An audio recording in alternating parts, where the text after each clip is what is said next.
Rútur Þorbjörnsson. Albert skorar. Albert Gunnarsson hefur skorað. Ragnar Bergvinsson og skoðamark. Glæsilega gert. Óskar Hrafn á móti Bjarna. Og Bjarni með góða sendingu fyrir og það Andri Ingólfsson.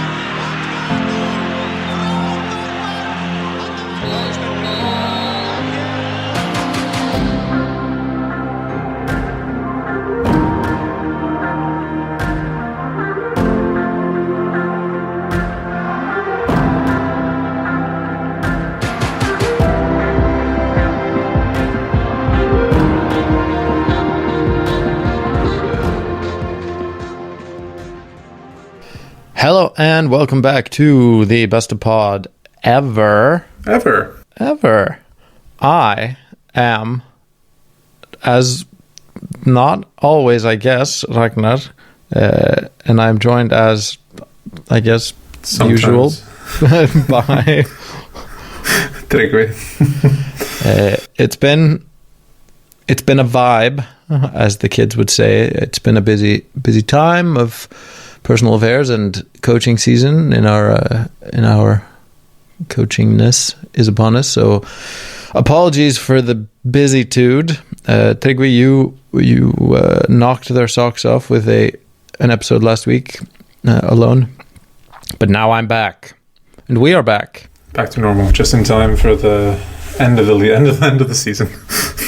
Exactly, for the most important part, the split. It's like when you try to watch basketball, God help you, when the entire game doesn't matter because all that really matters is the sort of 25 minutes at the end that it takes them to play the last 2 minutes and they're just shooting free throws. That's what this is, guys. We're basically a basketball podcast now. But the split has been decided. It was already decided last week when you spoke. But now it's been formally and officially written in stone. I don't remember what we said regarding our predictions, but I do think I predicted Fram top half of the split over possibly Stjarnan. Yeah, I sort of a few weeks ago or a while ago, I said Stjarnan. I thought Stjarnan would make it because I thought they had some, especially when they got knocked out of Europe, I thought they would get some momentum. And I was proved semi-correct. I don't think they had as much momentum as I thought they did. I think it was mostly from just didn't... Yeah, they just completely fell off. And then Kawa kind of ran out of tarmac. Yeah. Didn't quite manage to catch up. I mean, Fram, their last 5 games running up to the split, it was a dreadful performance. 4 losses and a draw. They really didn't want that top half finish. Apparently, they wanted to make it difficult for themselves. I'm Stjarnan pretty informed, 2 draws and 3 wins. FH, I don't remember predicting FH such a poor sort of end to the regular season, 6th, but perhaps we did. No, yeah, I thought FH and EA were pretty safe a while ago. And I mean, if you look at the points, they are fairly safe. They're 6 points ahead of Fram and Kawa. They're just 6th because of things are super tight there at the moment. Absolutely, but that's football, as they say. Indeed. As they do say. But there's still a couple of things maybe to discuss in this final round, even though the split had already been decided. I mean, Fram FH played sort of a pseudo consolation opportunity for Fram, where they could have made themselves look a little bit better. Could have ended on 29 versus 32 points there, looking a little bit tighter, but no 3-3 draw there. This was a bit worrying for FH going into this European battle. Fram took the lead. FH then, raced back 2-1 up, and Fram was doing nothing more than they had in the last few weeks. This was an FH win, signed, sealed, delivered, and then Fram goal out of nowhere, and then FH still pulled ahead, and then they conceded a penalty, FH in the last minute, and just threw this game away. So a little bit worrying that they're conceding 3 goals to Fram, who aren't known for their goal scoring prowess this year. Yeah, true, but I mean, I'm sure they'll just say that their minds were elsewhere. The split was already decided, and something like that. but still poor result there from their point of view. Kawa then had sort of also a pseudo consolation opportunity there playing Ia. Kawa could have brought themselves to 30 points, the best of the rest, but didn't. They lost 1-0 to Ia, who are on a decent roll and have been, I guess, ever since we started talking badly about them, except for that little bit where we talked well about them, obviously. But the interesting thing is, if you're looking here at the table as it ended, is how close Ia and Valur ended. They're 38 and 34 points. You know, who would have predicted that at the start of the season? Yeah, not many people. And so there could be 4 European places if Vikingur wins the cup, which I guess many people are expecting, but Kawa will be putting all of their powder into that cup final. So if Kawa win, then there's only 3 European places, and then I think Ia will be hunting Valur down for the rest of the season. Absolutely. I mean, even if there's 4, there's a fight there between these 3 sort of bottom of the top teams, Ia, Stjarnan, and FH. So that it'll be interesting no matter what, this fight for 1 or 2 European places, but the first 2 are locked in. That's quite clear at this point, right? We can get Breiðablik both on 49 points, at 11 points ahead of Valur. Deeply disappointing for Valur this season. This is not what they hoped for. No, there was so Valur. We'll go. I guess we can jump to Valur Kawa a little bit. Valur 4, Kawa 1. Many people were sort of reminiscing about the game back in 2019, I think it was, when Kawa sealed 20. No, I'm so bad with the years. I think it was around then when Kawa won the title at Hlíðarenda, and Gary Martin scored this. Maybe this was much earlier. I have no idea. Gary Martin scored like 3 or 4 goals to seal the Golden Boot, and you know, titles used to be, basically my point is titles used to be decided on this fixture, and they have done many times in the past, and then but this time it was sort of a dead rubber. Kawa obviously needing the points to survive, and Valur needing the points to stay in the Euro, stay with a chance to get into Europe. Two very disappointed sides overall, I think. But I mean, you'd pick Valur's position over Kawa's any day of the week.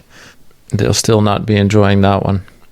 But I mean, talk about Kawa. They're losing. They lost 2 games by 3 goals. They lost 4-1 against Valur, like you said, and also 3-0 against Vikingur. I mean, yeah, it is against Vikingur, but still.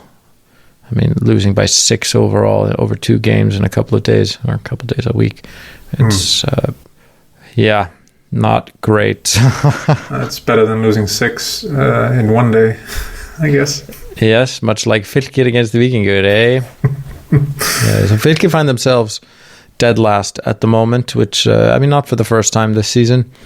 You know, they're on 17 points, Vestri is on 18, but it's a different story there, right? Because Vestri only lost 1-0 to Stjarnan. I think overall it's just the feel of Vestri is just that there's a little more there, a little more, I don't want to say a little more chaos, because Fylkir are fully capable of bringing the chaos, but I feel like Vestri are, I don't know, they're very similar on points, and yet my opinion of Vestri and their football and their sort of everything much higher than this 1 point differential would maybe suggest. Yeah, I think my worry with Vestri is I'm not sure how much they can win games at the moment. So I watched the Stjarnan Vestri because I thought that was the most sort of consequential game on this Sunday. I mean, Stjarnan should have won that game in the first half fairly easily, but I mean they didn't. Vestri held on pretty well. They defended quite well against this sort of chaotic, free-flowing thing the Stjarnan have going on. And then, to be honest, they should have. I don't think that's the thing. I don't think they should have won, because I'm not sure they had a few chances where Árni did pretty well in goal. But I mean, they lose it on the last minute in a penalty, a very expensive penalty. William Eskelinen gets a yellow card and is now suspended against Kaur. But yeah, I mean, so my point is, I guess they could have gotten this draw, which, I agree with you. I don't think Fylkir would have gotten a draw against Stjarnan. I think this would have gone terribly for them. but I'm not sure where the goals are coming from. No. And for Vestre. Kind of funny because we say, I don't know, that Vestre are looking better or something.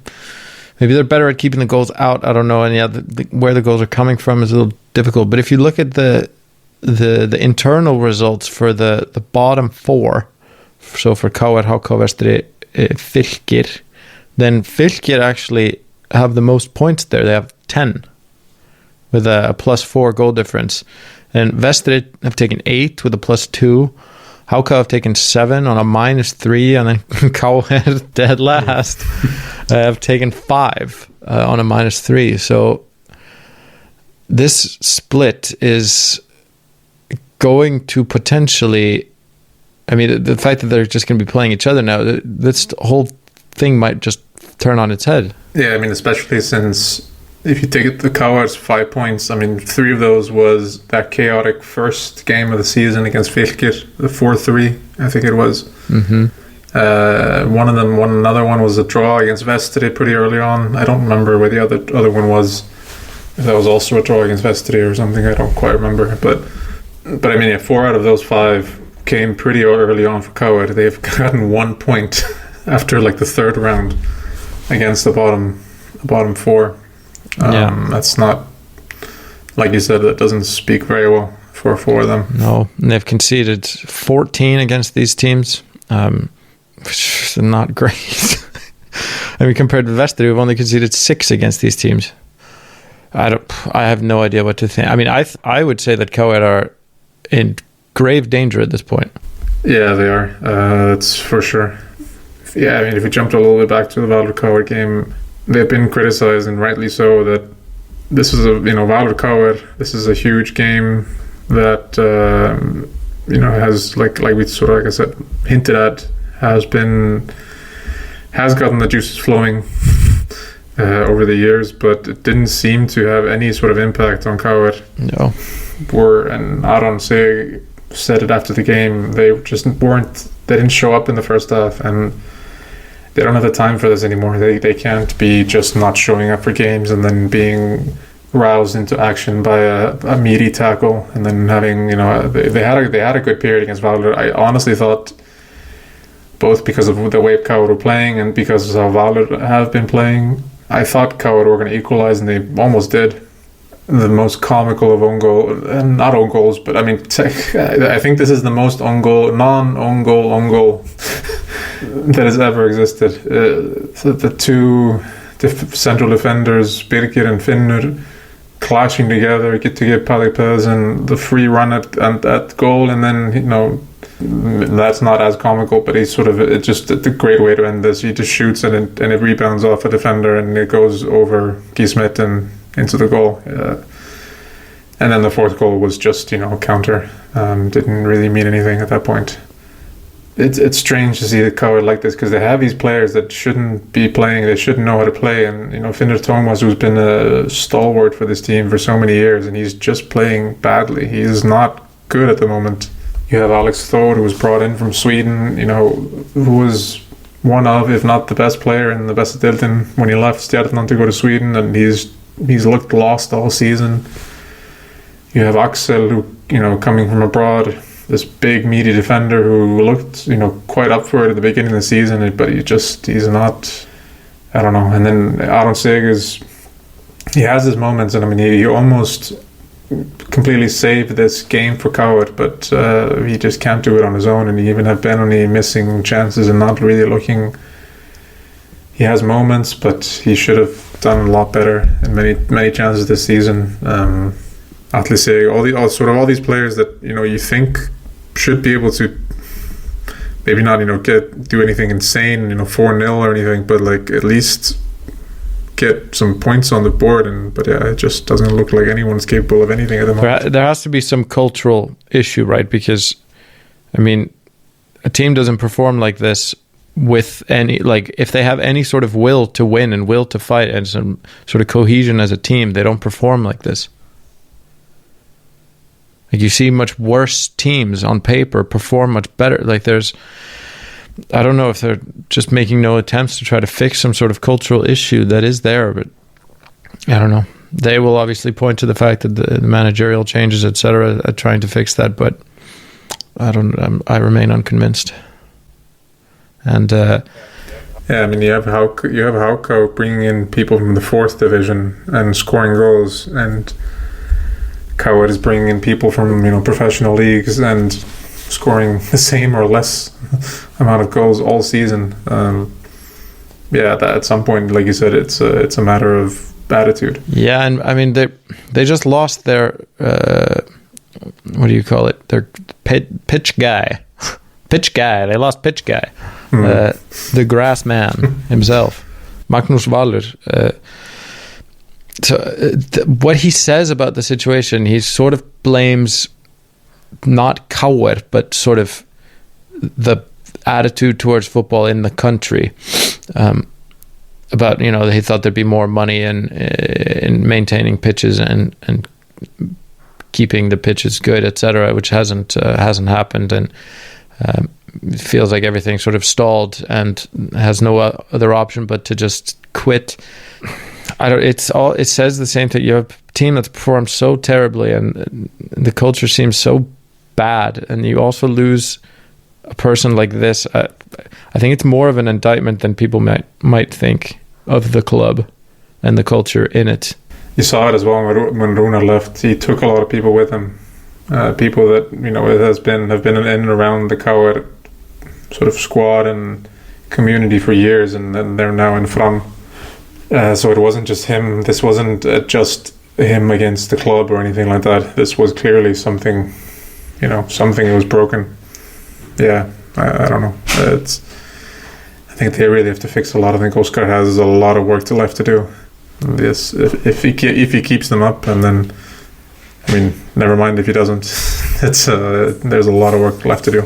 Yeah, but maybe Gabriel Hrannar, who is now confirmed going to Kauer, will turn this all around. Yeah, I mean, I guess from the description that Grótta did release, so he is a Grótta player that is joining Kauer, another sort of 1st division player that Oscar has worked with before. But from the description that Grótta sort of gave him, the eulogy, I guess you can call it, it's sort of, he's a great player, but he's also been around the club. He's been coaching the younger squads. He's been in and around the youth team. He's been in and around sort of the coaching. He seems the sort of character you would want on a team.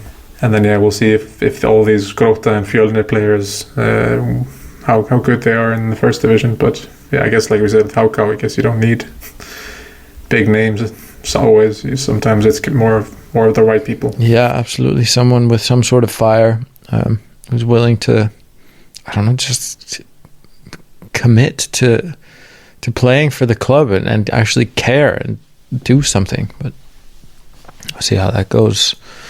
There is every possibility that they will be playing in Lengjudeildin next year, obviously, Kauer. So let's stay tuned. But enough about Kauer. We speak too much about them, probably, given what their quality is. But I actually want to talk about this yellow card nonsense yet again that I hate. So Kauer Vestri, or Vestri Kauer Vestri, yeah. Kauer Vestri, the game, the upcoming game is, there's going to be 2 suspensions. Let me say one for Kauer, Aronsega, and then one for Vestri, like you said, in William. I hate this. I hate this so much. 22 games in, and a goalkeeper is getting a suspension for having racked up 4 yellow cards. Like, what? He's getting them every 6 games, roughly, as a goalkeeper. For conceding a penalty, which is kind of just like you just give the card because you have to in certain cases. But I don't think this is cool. I hate this rule.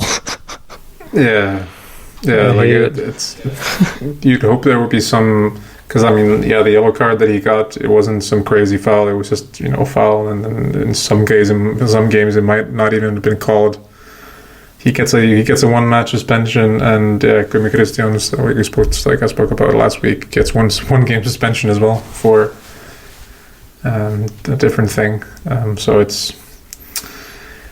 No, yeah, I agree with you. I think it's one of those things that's just always been there, and it makes sense in some people's heads, and people don't really know how to fix it. you think because yellow cards are so broad in what they are, that it's, I mean, you see it in, I guess to a certain extent, the fact that 2 yellows give a 1-match suspension by default and a straight red gives a 3, right? 2 yellows are clearly not as bad as a straight red. It's sort of baked into the whole thing that a yellow card, there's a lot of variance in what you get a yellow card for and how serious it is, etc. And I think it should just be kept within the game. It's a caution within the game. Like, maybe if you really want to do it, then have some absurd number. Like, someone like Loye, like he's Loye Rapne for FO. He's getting a suspension after, his 3rd suspension after 10 yellows. Like, give him 1 after 10. I think that's fine. Like, that's a yellow card every other game. Like, at some point, like, dude, chill a little bit, I guess. But I don't know. Like, after 4 games, especially as a goalkeeper, like, come on. But while we're on the subject, so we asked the listeners about Guðmundur Kristjánsson. About Guðmund? There's a linguistic question for you. Anyway, about Guðmundur Kristjánsson. Whether he should have gotten a longer ban. 75% of people said yes. 25% of people said no. I am going to muse on this. I would probably be camped no, that he shouldn't, especially given the circumstances. So I think that what Böðvar did was much worse. So it's a very deliberate elbow to his sort of thoracic region or whatever, which is completely unnecessary and extremely premeditated there. So he goes out of his way to start this altercation with a much harder hit, really a more violent hit, I would say, unprompted, really. He does this. The other guy responds in the moment with a slap to the face. It's really not. It is. I mean, it's outside of the rules of the game and how things should be played. Absolutely, and I'm fine with him getting a ban of some description. But the fact that Böðvar gets nothing for a premeditated act of violence, which instigates the whole thing, and then Guðmundur, they say that he showed a serious, rough, and dangerous play. It is serious and rough within the context of the rules, absolutely, but I have a difficult time calling it dangerous. It's a little slap to the face. A difficult time calling it dangerous. I think he's reacting to an act of violence. He's reacting with a lesser hit. I think they both should get suspension, and if anyone should get a bigger one, it's Böðvar, absolutely. And if you take it outside of the context of a football pitch, if you just sort of transplant it to anywhere, then they are at least equivalent to each other. And there's no way that you would ever say, if this happened somewhere out in the world, the little slap to the face is worse. There's no way. Imagine sitting on the train with someone, you have a little argument, he elbows you really hard in the ribs, and then you sort of slap him in the face. And then everyone's like, oh my God, how dare you slap him? Like... Yeah, I think in football it's maybe the area. I think he just got, because I think for sure that if the areas were reversed, if Böðvar had elbowed him in the face and Gummi had slapped him in the ribs, we would be having a completely different discussion. So I think it's, and I'm not saying that justifies it, but I think it sort of maybe adds to this discussion a little bit. And then something we should maybe think about is, because sometimes, like you said, is sometimes just because the area is where it is shouldn't automatically mean that that's worse. No, because like you said, it's being called not a slap, it's being called a hit to the face, and the other one is being called sort of an irresponsible elbow. Yeah, I mean, I agree. It is this sort of like schoolyard zero tolerance policy thing for the head and face, which I do understand, because the head injuries aren't taken seriously enough in football, first of all. So I do agree to some extent that this sort of any contact to the head and face should be taken seriously, absolutely. To be unable to contextualize what happened like this, and to be so flagrantly dishonest in how you describe this. One of them is reckless and the other one is dangerous. I mean, anyone could look at this and tell you which one is more dangerous. They're both violent and they're both unnecessary and they both should be stamped out. But like, if Badavat doesn't get a ban for this, it's insane. Yeah, and he won't. Like, imagine in a real league, let's call it, where this sort of nonsense doesn't happen as much. Imagine if, like, you're watching the World Cup and Mbappe gets elbowed in the stomach willingly like this and he goes down. Like, you don't think there's going to be retroactive punishment for this dude who elbows him in the ribs randomly? Of course there is. Yeah. Just, like, apply this evenly. Ban Badavat as well. Absolutely ban him. Ban them both. Like, come on. Yeah, for sure. No, I agree with you. I think it's... I think this discussion, like many times in Iceland, got a bit off the rails, and people lost track of what actually happened. True meaning of Christmas. Yeah. Yes. Another discussion. We're all over the place today, but that's fine. Ain't no thing. Betting. So this has apparently become a discussion of whether sports betting should be allowed in Iceland. Noble pursuit of sports betting. Because what we saw here is some business magazines, obviously pro free market, whatever, saying that Icelanders already bet almost more than any other European nation other than Ireland. They want more of this money to go to inside the economy, something. I mean, I'm just going to politically grandstand here. I don't care about your little GDP manipulations here and increasing the cash flow within the economy. The sports betting is unnecessary, man. The way you see how like insidiously it's managed to like put its filthy little fingers into football all over the world, and any sane fan hates it. We're all looking at it thinking it's crazy, and yeah, I don't know. I hate this whole sports betting industry. I think it's rotten, and I don't support this at all. No, I agree with you. I don't like it. I really don't. I think that there's a lot of. I don't know if this is on purpose or if this is just because people like this article is arguing people bet a lot. So a lot of podcasts, a lot of discussions have become around sort of betting. I've seen a lot of this betting talk everywhere, and I don't really like it. I think it's the people it's targeting, the age group it's targeting, and all that. I don't like it. I think it's what I found interesting for myself at some point, whereas because we live in Copenhagen, and FC Copenhagen just changed their sponsors from Carlsberg to Unibet, and my initial reaction was, "Oh, that's bad. This is significantly worse." Which I stand by the fact that betting is bad, and I think you look at the Premier League and like all these clubs, like my club Southampton has a sponsorship with some shell company that and all these. I don't remember. There's a bunch of these clubs where there's been investigations and like these companies don't even exist. I think it's disgusting, and I think we need to keep it out of football as long as we can here, but.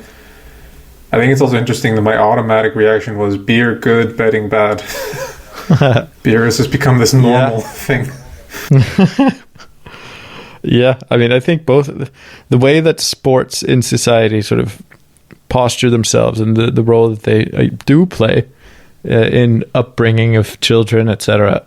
Like, there should be more oversight of who these sponsors are in general. Like, neither one of these things needs to be on the front of the shirts that children are wearing, and these things we don't need to bow to these market forces to this extent where all this stuff is being like plastered over the front of it and of the shirts and all over the stadiums and stuff. Like, it would be nice to see Iceland taking a bit of a stand in sort of more responsible sponsors.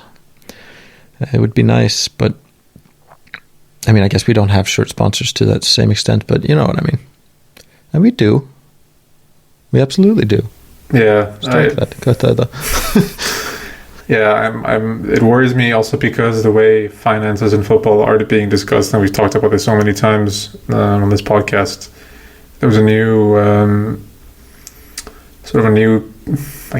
angle, a new part to this was sort of Aftonbladet in Sweden reported that Albin Skoglund of Valur was bought for about 500,000 Swedish kroner. around 7 million Icelandic kroner, and then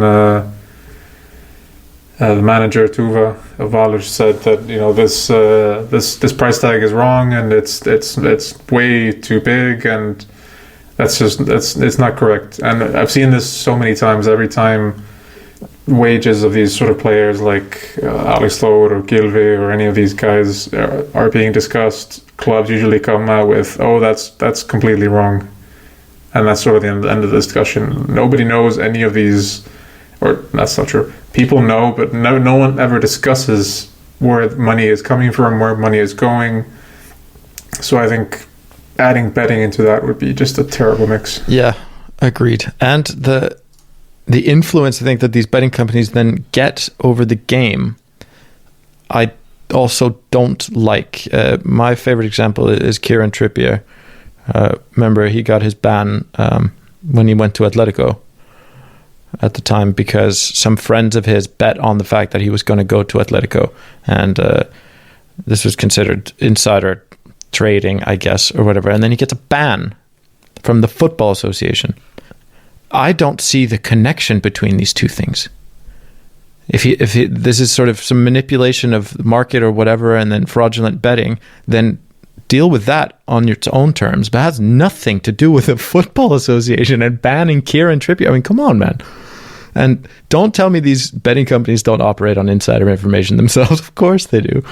So the fact that this sort of stuff can then influence the actual game just because these are big companies where money is flowing, I also don't want that. I don't want to see these betting companies get their grubby little fingers deeper into the actual game that's being played. No, and we've had cases in Iceland and Scandinavia where, especially lower league players are getting suspended for, a season or longer because they're betting on their own teams as well. And Iceland is such a small country, and those are such big sums. I mean, we both worked. I guess we should maybe say that we worked for this, not a betting company, but sort of a company that supplied data, which I guess went to betting companies. So we did live updates for football games. Yeah, and we were watching some truly terrible games. Truly low league U19 third division in Iceland, Scandinavia. Just live commentating on them, and once in a while you would Google these games, and these were on Chinese betting websites and stuff. So there's, and there's they wouldn't send us to these games unless someone is paying for it. So if you sort of add up all these different lower league games, imagine the money that's rolling through on the result of a second division. Yeah, maybe nobody really cares about the result. Yeah, I don't think it has a place. Maybe it seems like hypocrisy. We worked for a live update company that sold their data, but I think it's a case of live and learn, and I wouldn't do it. Yeah, no, for sure. No, exactly. We wouldn't do it again. I think it was sort of young students trying to make a living. Yeah, absolutely. But that's how all these things. These are also the people that are at. I don't know whether it's fair to say at risk. I don't know. Is it? Am I talking out of our ass here, saying that what we benefited from is bad for other people? I don't really know. But in any case, I don't think it's necessary. I think it's quite predatory. I've come to learn, and my stance as an adult is that this is an unnecessary influence on the game. Yeah, agreed. But I guess there's a push for it, and knowing these pushes, I assume it's going to be legalized, and that's just how that's going to have to be. Yeah, and then it's just important that people talk about this sort of stuff, that we can't just accept it, that Golden Bet 55 is the sponsor of whatever, of Fylkir or something, and then all of a sudden Fylkir bring in a bunch of players or something, or a team maybe goes bankrupt because they sign a deal with a company that turns out to be completely fraudulent or whatever. Yeah, a la some of the clubs we've seen. We need to sort of keep an eye on this. Yeah, absolutely. But we'll let the men in suits deal this one out and ruin it for the rest of us. As per usual. Back to football, perhaps. How so? Linkadeltin playoffs are confirmed. That's something that is will be relevant to Besta Deildin next season. There are 4 games and a final. So IR play Keflavík, Afturelding play Fjölnir, and then the other way around, followed by on the 28th of September at 4 o'clock, a final in Laugardalsvöllur. I will be in Iceland, but I will be unable to attend.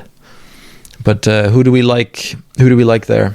So the last round we had Keflavík playing against Fjölnir and Afturelding against IR, and so sort of a bit of a rotation there.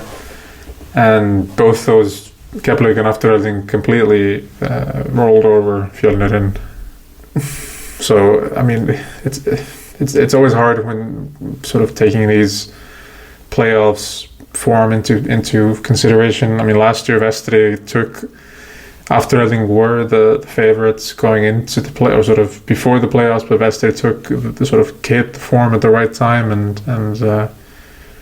took that into the final and beat Afturelding. I would say it's between Keflavík and Afturelding. Afturelding, like we said, had made it to the final last year. They're feeling they're itching to get back into the top, but Keflavík as well. They've staved off bids for Sami Kamo. I think they really need to go up. If they don't, they're going to start losing some players, and there could be some issues there. So, but I mean, IR is a huge story. Promoted side making it to the playoffs. So that would be, I mean, sort of an old giant of the Icelandic game, a very, very old giant. So it'd be fun to see them up there again. But yeah, I would probably assume Keflavík or Afturelding are the ones to make it. Sami Kamo maybe scoring in the final. I guess we'll see. So the first set of games here are on the 19th, which as of recording is in 2 days. Then on Monday, the 23rd, the second round, and then, like I said, on the 28th at 4 o'clock is Icelandic time, is the final in Laugardalsvöllur. Then, of course, we have the cup final, which we briefly alluded to. Víkingur's chance to win for the 5th time in a row. You never know. I guess we'll see on Saturday, which is when the game is. Saturday, the 21st of September. I mean, yeah, we'll see. I mean, Kawa, they've put up some fights over the course of the season.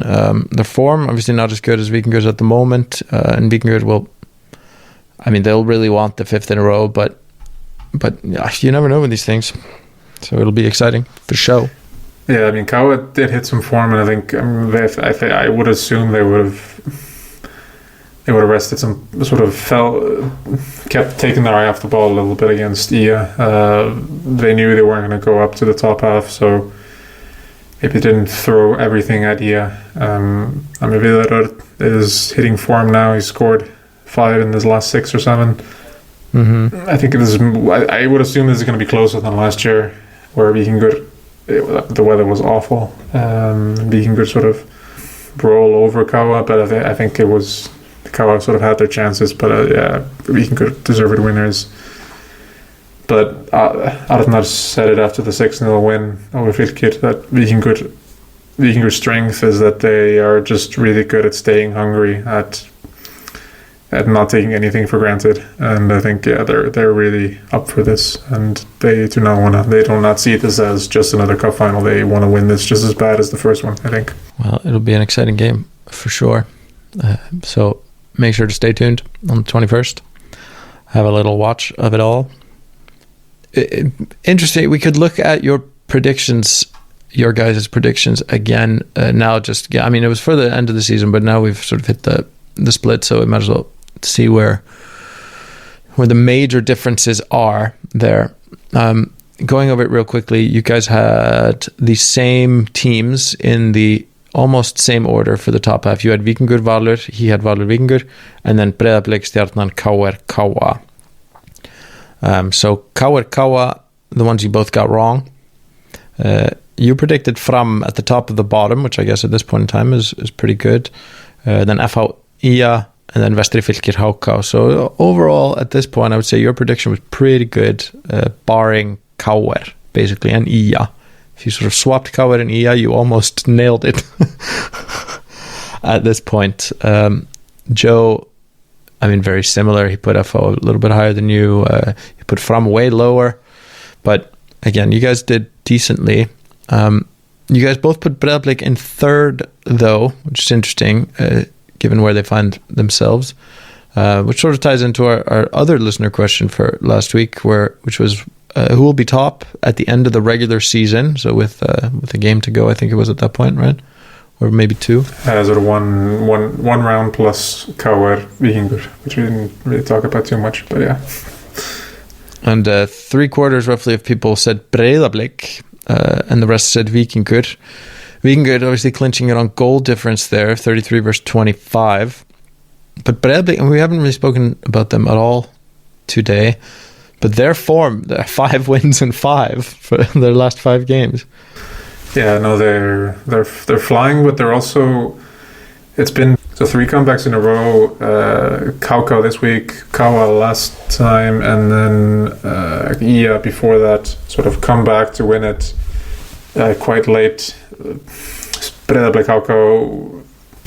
So this weekend, I mean, they took an early lead, and then Kauka actually led 2-1 at halftime. Mm-hmm. I guess many people, myself including, were thinking this was a repeat of Hauka's heroics over the last few years against their neighbors. But I mean, to be honest, it could have gone that way. It was 2-2, and then Hauka hit the bar, it was just cleared off the line, and then seconds later, Breiðablik scored for 3-2, and then sort of they had a period of like 20-30 minutes where they just completely rolled over Hauka, and there was 5-2, and then Hauka got one sort of late consolation goal. But it is still a comeback. Like they're playing really well, but there was also a period where Hauka were up the better side, and I think that's been the case for most of these games. There's been periods, a bit like Valur, where they play really well, but then there's periods where the other team takes over. And I mean, this is IA is the only team in the top half that's done this to them. What's going to happen when they face Víkingur, Valur, IA again, FO and Stjarnan? Is this sort of not luck, but are they going to run out of time at some point in one of these games and lose some points like that? Quite possibly. You're saying that Víkingur are gonna run away from them? Yeah, I don't know, but it's also so it's sort of a double-edged sword, right? Because they are living on the edge a bit more than Víkingur, who have seemed to be hitting form now. They're getting players back from injury. They've qualified for Europe, so that's not hanging over them anymore. Mm-hmm. So in theory, Víkingur seem more relaxed, seem a bit more informed, but this sort of, people call it championship, sort of like champions winning games, like this sort of 1-0, 2-1 comebacks. This is the sort of thing that really galvanizes a squad. And then maybe if they do this against Víkingur, for example, or do this against a big team, and then Víkingur slip up, that could just be the sort of thing that they need to. They can do this on pure emotion and I mean, not pure emotion. This is also a lot of skill involved, but maybe this is the sort of boost they need, a little bit, this sort of thing, feeling invisible. Feeling invincible. Sorry. A bit sort of Real Madrid and Champions League kind of thing, right? Sort of never looking good, but never looking like they should deserve to win it, but just doing it anyway. So maybe so I don't know. It's really hard to call at this point. I think Breiðablik have done really well. There's also a cool stat that no manager has gotten more points on this first season after 22 games than Halldór Árnason in his first season as Breiðablik manager. So he deserves a lot of credit for that, for sure. Absolutely. Nice to clinch it with a title. Break up this little Víkingur dominance, right? I mean, Breiðablik did win it 2 years ago and were in Europe last year, so It still kind of feels like being good. It feels like being good have just won it 5 years in a row, but yeah, they haven't. Yeah, ever since they kind of burst upon the scene that number of years ago as a powerhouse, they've kind of just maintained. Yeah, I mean, Oscar came there and ruined the party a little bit, so let's hope he can do the same next year with Coward. Yes, the team that wins it all on vibes. Let's see. Yeah, I mean, we've gone over it's time for the 3 stars. Speaking of Breiðablik, first star does go to them, Aron Bjarna, with 2 goals and I guess probably should have been a hat-trick, but he really sort of picked up the slack with Isak Snær out with a suspension, doing phenomenally. So that's fully deserving of a star there.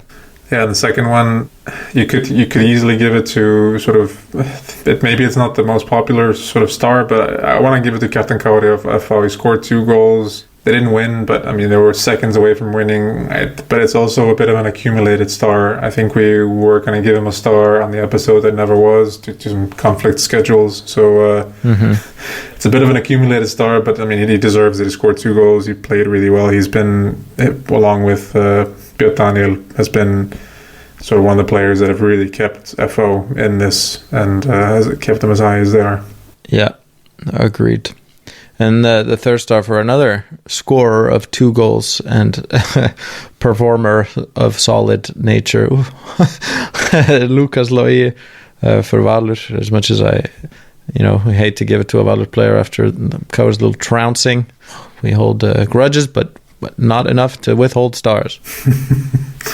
Exactly. And then just a mention of Gisli Gottskálk, who through our methodology doesn't get a star, even though he should have. I mean, if you could take Captain Kauri out of this and give it to Gisli, he had a really an amazing goal game against Kaur in the sort of last extra game in the round, and then he had a pretty good game against Fylkir. But yeah, I kind of wanted to give it to Captain Kauri, but good mention to Gisli. I'm sure he'll get another star in the future. He just turned 20, I think, so he'll be back. Yeah, plenty of time for star accumulation. Don't worry about that, Gisli. Plenty of games left anyway. Speaking of plenty of games left, the upcoming games that are about to go down. This is starting on the 22nd, so the day after the cup final. First we have KR Vestri, which, yeah, like we said, Vestri are picking up the most points in these head-to-heads of the bottom 4, playing against KR, who have picked up the fewest such points. So this will be on KR's pitch after the departure of their pitch guy. So who knows what will happen there? Yeah, and KR have never been good at home either. So yeah, this could be Vestri's time to pull out of that bottom 2. Absolutely, it could, and probably will be. Then we have Fram Fylkir.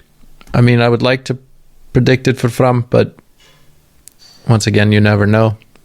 Fylkir do well in these sort of bottom half games, so who knows?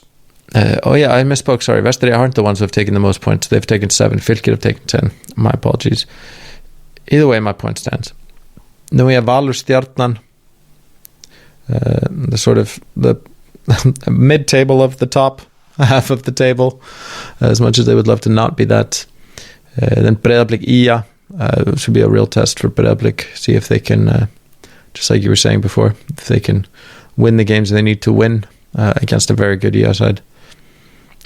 Then we have, so those 2 games are on Monday. Then we have games on Wednesday. So KA, HK, they're on the Wednesday, as well as Víkingur, FH. And I believe you have some musings on this scheduling. I mean, there's games Sunday, Monday, and then Wednesday, because the cup finals went on Saturday. So Víkingur and KA's games are Wednesday. But then we have games again on Sunday, Monday. So, Víkingur play on Saturday, cup final on Wednesday against FH, and then Sunday against Valur. That's quite a schedule. And then same for KA, Saturday cup final, Wednesday HK. No, sorry, Wednesday HK, yeah, sorry, and then Sunday Vestri, which Monday Fylkir. Jesus. I was got a bit confused because it sort of impacts Hauko as well, because Hauko are then playing Wednesday, Sunday through no fault of their own. They're not in any cup final, as far as I know. But so they only get a 3-day rest, 4-day rest. Well, the likes of KO would get a whole week. So I don't quite. I understand the cup final screws things up. That it means that there is this sort of thing that needs to be scheduled. But I feel like this could be organized better than maybe just have all the games on. Have the cup final on the weekend, and if we're really running out of time, have a full round of games on Wednesday. And then Wednesday, Monday or something again. And then, there is a way to make all the teams play at the same time, I feel like. I don't think this is that hard. I mean, there's 5 rounds you need to schedule times 2. I get you don't want to be playing super late into, don't want to go too much into November, ideally, because weather conditions will not be ideal at that point. But, yeah, I mean, you made this league longer. There is a chance this happens. Yeah, if this means Hauko go down, for example, or this means Víkingur lose out on the title, I think there could be some complaints at the end of the season. Yeah, they could absolutely do a better job here, but we'll add it to the laundry list of things they could do better next season. So let's hope they're listening, and we are available as consultants. But that, I believe, will suffice for this week. Again, we apologize for dropping off the radar a little bit, but things have been hectic. We're back, and we will be back after the next round of games. So sometime next week to discuss all that, and we'll discuss the cup final, and then we'll discuss the upcoming playoff final for Lengjudildin, because that will be scheduled by the time we're back. So we're calling it, like you said, Keflavík Afturelding at Laugardalsvöllur. But let's see, maybe it'll be Fjölnir.